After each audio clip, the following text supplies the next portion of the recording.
Hello and welcome to a brand new episode of Investment Guide, the show where we try and take a deep dive into different sectors to help you make all the right investment decisions. I'm Sonia Shenoy and as always with me is Anuj Singhal. Anuj, today we're going to talk about a sector that has done phenomenally well, but not too many people understand. The life insurance sector, basically the non-lending financials. Oh yes, the non-lending financials. Last week we discussed the lending financials. Sonia, we of course started the investment guide with the overall market moves, some lessons in investing. Then we moved to sectors and we started with the second biggest sector, which was IT. And we're ending with the biggest sector, which is financials. Last week we did banks and today banks and NBFCs, and today we are doing the non-lending financials. So let's start CNBC TV 18 Investment Guide.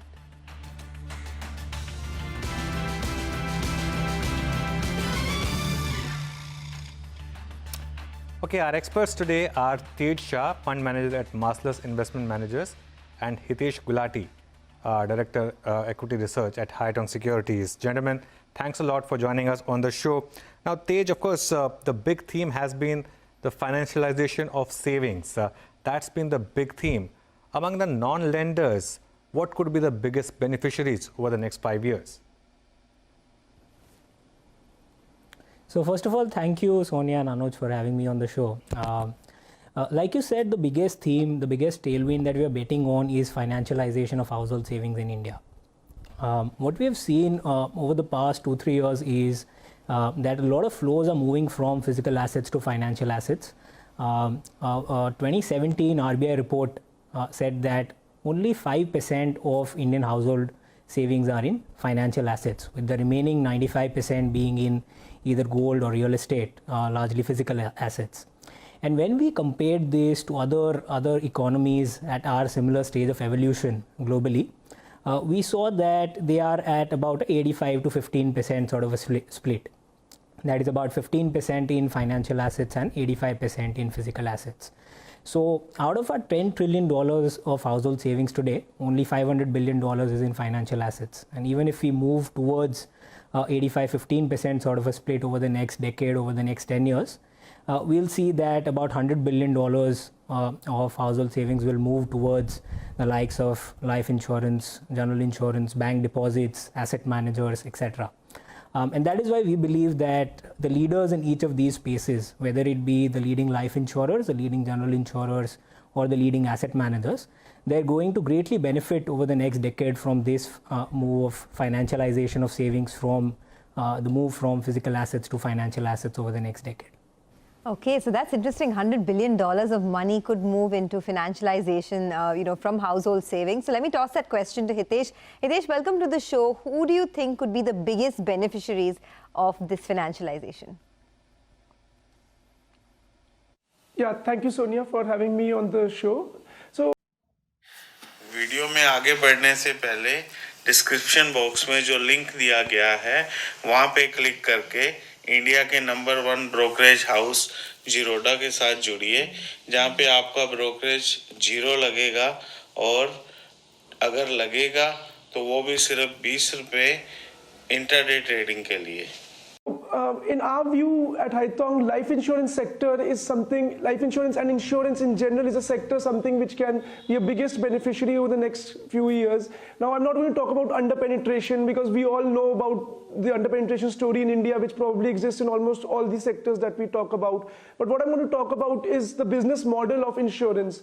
Now, if you look at lending business model, which is an asset side business model, insurance is actually the opposite. It is a liability side business model, which means that unlike a lender who gives out assets first, in an insurance business model, you get money from the customer first, you keep that money for a period of time, and claims come later. And during the period of time that you get to keep this money, that money helps you to earn investment income. This money that you keep in between is actually referred to as float in terms of what Warren Buffett says. Now, if underwriting is done well, insurance businesses using this float money can be extremely profitable businesses. So yes, in our view, insurance is definitely a very big opportunity in India going forward. Okay, yes, and now we have two insurance stocks which are actually part of the Nifty. So Hitesh, the follow-up question then, in terms of life insurance stocks, what are the most important terms that we should look at, and also in terms of the ratios for evaluations? Yes, so life insurance is a slightly tricky sector when it comes to evaluating metrics, given the fact that if you use the standard P&L or balance sheet terms that we look at in other sectors, those will make little sense. So I just want to touch upon a little bit of a background of why this is the case. See, in insurance, the regulations do not allow amortization of cost to happen in India.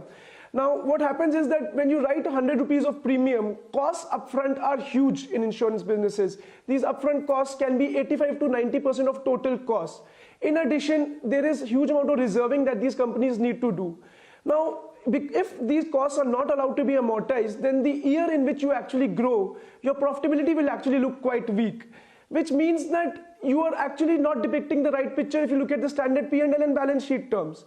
And that is where the embedded value concept comes in. So very basically, unlike a normal standard accounting P&L where you see reported profit taking actual cash flows, in an embedded value concept, we look at discounted of future cash flows. So we look at what will be the cash flows in the future and discount the present value of those. Without complicating further, just like you look at a bank, what do you look at? Book value, profits, ROE. In insurance, you should look at embedded value profit, and return on embedded value. Those are the three key terms that we actually focus on. Okay, so you're trying to simplify it for us: embedded value, return on embedded value, and embedded value profit, right? If I got that correct. Tej, come in on this, because I mean, this is a space that has a lot of jargon. If you had to just demystify it for us, what are the important parameters to keep in mind while buying life insurance stocks? Sure. So I'll just mention the three terms that three parameters that we use to evaluate life insurance companies. And quantitatively, what we look at is three simple things. One is the new business premium growth, and that is sort of an equivalent of flows in the asset management industry. Are you gaining market share or are you losing market share when it comes to new business premium? The second is, are you underwriting profitable business or not? And that we measure by VNB margins. So that is a measure of whether the business that you are writing, whether the premiums that you are underwriting, is that being done in a profitable manner or not? And that depends on the sort of products you underwrite. What is your product mix? Are you writing more of term insurance, or are you underwriting more of protection, or are you underwriting more of ULIPs, etc. So that is the second metric. And the third metric is return on embedded value. Given that you're looking at market share, given that you're looking at whether the business is profitable or not, the third metric tells you whether you're using capital in an efficient manner or not. And so vis-a-vis non-life insurance businesses, or vis-a-vis non-financial businesses, these are the three metrics by which you can compare a life insurance company to any other company. And that is, are you losing market share or not? Are you doing business which is profitable? And are you doing business in a capital efficient manner or not? And to add to these quantitative metrics, of course, we have a lot of softer aspects that we look at, such as employee culture, use of technology, the sort of product mix that you have. And that adds longevity to the business. So you may have a couple of years when the metrics look good, but when you look at the softer aspects, it tells you whether those metrics will keep on looking as good as they look right now for the next 5 to 10 years. Okay, so now let's drill it down to the stocks, right? Because at the end of the day, that's where all the money is being made. So Tej, to you, the life insurance companies, how do you stack their valuation? Because so many of them, which are in the listed space, of course, have been hitting new highs. How do the valuations look? So let's consider this.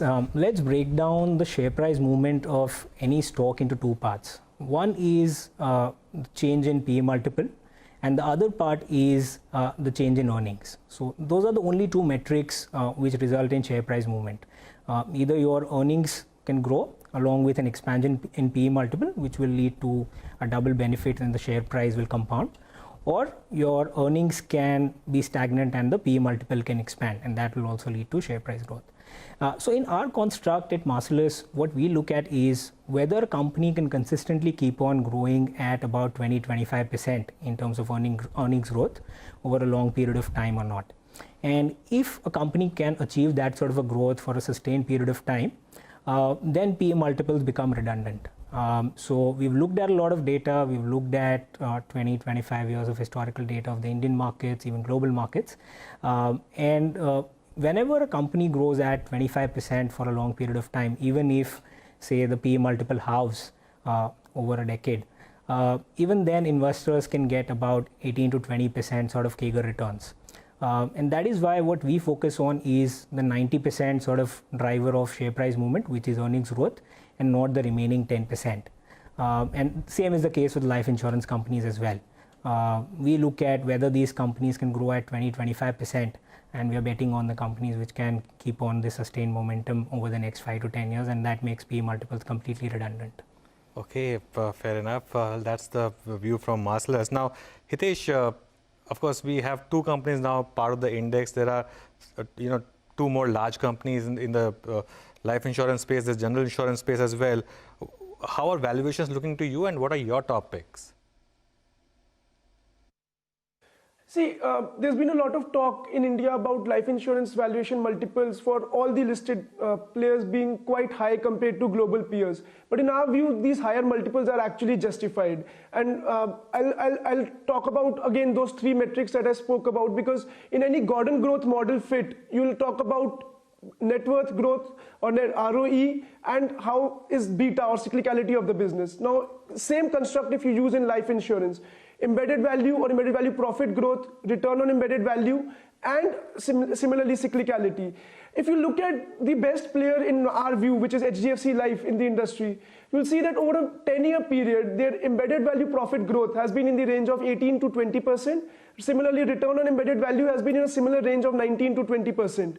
Plus, if you look at consistency of operating assumptions, now as you would have noticed earlier also we spoke about embedded value concept building in future cash flow. So there are a lot of assumptions involved in embedded value calculations, but the consistency of these assumptions is a big parameter. And this is where we feel that a lot of people sort of miss the point, where you sort of do not appreciate the fact that a company like HDFC Life, in the last 10 years, they have had very consistent operating variances and assumptions, which means that when they take an assumption, it is generally either conservative or there is a very small negative, which has probably happened just in 1 year out of the last 10 years. So that gives you the confidence that yes, their assumptions are conservative. So in our view, if embedded value profit growth of this nature continues and similar return on embedded value, and thirdly, consistency of assumptions, which I spoke about, this kind of a mix is hardly present in any other name in the global geography. Two of the best names that we talk about, AIA and Prudential, they have consistent operating assumptions and they trade at higher multiples than their peers in global geographies. But the mix of all three that I spoke to you about HDFC Life having, that is very rare to find. So in our view, multiples for Indian players will continue to be higher. Okay, well, gentlemen, now we've talked a lot about life insurance. We have to take a short commercial break. But on the other side of the break, we'll focus on the general insurance space. We'll also talk about how to value AMCs, all of that coming up on Investment Guide. Stay with us.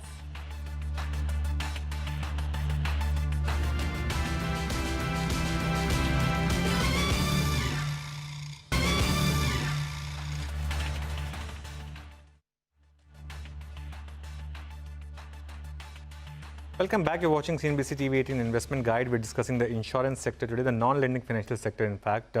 With us, Tej Shah from Marcellus Investment Managers and Hitesh Gulati from Haitong. Now, we discussed life insurance. Now, let's talk about general insurance. Now, Tej, what is usually more profitable, life insurance or general insurance? So if we look at the two life insurance and the two sectors, life insurance and general insurance, though they are a part of the larger insurance universe, the P&Ls and the balance sheets are quite different. It's like comparing apples and oranges over here. So to take an example, say the large private life insurers earn premiums of anywhere between say 30 to 35,000 crores every year. But their profitability on the P&L, the PAT number is around 1,000 crores.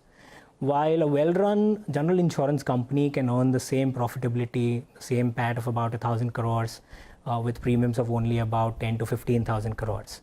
So the same amount of profitability can be earned by a general insurance company using premiums about a third of what life insurers can earn. And the reason behind this is because life insurance relatively is still at a nascent stage in India. As we see these life insurers mature over a period of time, because they're still building up their book, and life insurance is a longer term business. As we see these life insurers build up their book over the next 5, 10, 15 years, we'll see that the profitability on the back book of these life insurers will start growing, and that will contribute to the profitability and the PAT number of the life insurers as well. So general insurance is a business of raising liabilities at zero cost. 100% combined ratio means you're raising money at zero cost, and then you're investing it, which is simple, straightforward, investing in either debt or equities for about 8-9%, and that leads to about a 20% sort of an ROE. So the math on a well-run general insurer is pretty simple. You raise liabilities at zero cost, you manage risk well, and then you invest it and earn float income, and you make 20% ROEs. Okay. So in that sense, at the moment, general insurers will be making more money. Okay, I think that's the moot point, right? General insurers will be making more money than life insurers. So that brings us to how to track these general insurance stocks. Hitesh, I wanted your views on this. What are the most important terms or ratios that are used in this general insurance space? See, in my view, two things you need to look at in general insurance. One is combined ratio, and the other is investment leverage. A lot of times people tend to focus only on the combined ratio part. Now, what is combined ratio? In simple terms, if you are doing 100 rupees of premium in the beginning of the year, and if your claims tend to be 70 and your OPEX is, let's say, 29, so 70 plus 29, 99 is your combined ratio. So lower the combined ratio, the better it is. And the 100 minus 99 part, that is 1 rupee that you make, is called as underwriting profit. Now, as Tej was mentioning, most good companies will operate at a combined ratio closer to 100, but that doesn't mean that the profitability is not there. The profitability comes from the fact that when you write a premium of 100, your investment assets on the balance sheet are actually closer to 200. Now, if on 200 you earn 7.5% returns, you're going to make about 14 rupees additional on this, and add to that 1 rupee that you make on underwriting profit. That's about 15 rupees in PBT at terms, and if you do that on a PAT level and assume a decent net worth ratio, you will get that ROEs in this business can be easily 20 to 22%, provided the underwriting performance is decent. So not one metric, not one combined ratio or investment leverage. Both of them combined together lead to a decent ROE, and both of them need to be looked at in sync, is what we feel. So Hitesh, what would be a key example? What would be your top pick here then? So our top pick is ICICI Lombard. I think it is clearly a leader in motor insurance space. It is well documented, the market share that they command in the motor insurance space, the high market share that they have in the two-wheeler space, which is something which players do not tend to generally focus on. But they are actually also very strong in the benefit health insurance space. If you actually look at combined ratio for ICICI Lombard in the health space, it's been actually close to 90% for a number of years in the last 3-4 years. They are growing their indemnity book in the health insurance now very strongly. So we feel they are actually covering a lot of, all bases seem to be covered there. We feel ROEs for them can consistently be in the range of 20 to 22%. And on multiples, see, the company trades at, in our view, 33 times PE FY22. But honestly, in India, the way accounting is done, it's again slightly conservative. Profits in India versus any other general insurance globally will be suppressed by 25 to 30%. So when you look at a multiple like 33x, you should mathematically look at it as close to 27, 28x is what we feel, because of the simple fact that reserves in India are not allowed to be discounted, and those reserves contribute to be a big part of the balance sheet. So we really don't think ICICI Lombard is too expensive. We feel it is reasonably valued and it has a good upside even from these levels. Okay, so ICICI Lombard is a top pick of Haitong in the general insurance space. You know, we've talked about life insurance, we've talked about general insurance. I know these are really vast topics and need more time, but since there is paucity of time, let's try and squeeze in one more subject, which is AMCs. So Tej, I want to come to you. How do you evaluate AMC stocks, and what are the most important parameters to keep in mind? So fortunately, asset management is a much simpler business than life or general insurance. And we've looked at the listed players in India and the large unlisted players as well. What is increasingly becoming evident is that distribution and brand are playing out to be a big advantage for the asset management companies. Though there has been a lot of noise around flows, though there has been a lot of information flowing around where flows are moving, we feel that only about 4 to 5% of additional AUM is contributed by flows. The remaining growth in AUM comes from mark-to-market movement. And the big bank-backed asset managers, the likes of an HDFC AMC or SBI or ICICI MF, these are the ones which have a large brand. These are the ones which have a large distribution setup, which they can leverage. And especially in a country like India, where about 70 to 80% of mutual funds are held by people in the top 5 or the top 7 cities, we have a large market still to be catered to. So we believe, at least for the next few years to come, the large bank-backed players, whether it be an HDFC AMC or SBI or an ICICI, these are the ones which will keep on gaining market share, as we have seen over the past 5 years. Okay, Hitesh, very quickly to you. A lot of people say HDFC AMC is perhaps the most expensive financial stock in the world, and of course there's UTI AMC, which is also listed. Nippon is listed. So how do you evaluate profitability in this sector? See, it's true, people talk about this a lot, but I think the reason is that we tend to focus on valuations as market cap as a percentage of AUM, which I feel is slightly flawed, because when you're taking AUM of global players, most of that AUM is actually passive AUM, whereas that is not the case with Indian players. If you want to compare Indian players, you should compare them with players who have similar net yield. When I say net yield, that is profitability as a percentage of AUM. If you look at HDFC AMC, that's around mid-30s, 30 to 34, 35 bips is what they report. Nippon reports 25 bips. And so that number of net yield is much higher for Indian players compared to global players. Now, if you look at global players also, someone like a Magellan, which has a net yield which is in the range of Indian players, its market cap to AUM is actually 12%, which is not too far off from where HDFC AMC is, and higher than actually Nippon AMC. So in my view, net yield is what people should focus on, and correspondingly, if you want to look at a valuation multiple, PE multiple makes more sense rather than looking at market cap as percentage of AUM. Okay, Tej and Hitesh, thanks a lot for joining us. It was good talking to you, and complex subject, of course. We're able to understand at least some part of the jargons. Thanks a lot for your time today. And of course, with that, it's a wrap on this edition of Investment Guide. And Sonia, I tell you what, from next week, we're taking a bit of a break on the sectoral themes, and we're going to discuss the big theme in the market, which is the mid caps. What are the big themes which are emerging, and what are the kind of risks that you should keep in mind while investing in mid caps? Okay, I'm going to be looking forward to that for sure. But on that note, it is curtains down on this edition of Investment Guide. Thanks so much for watching.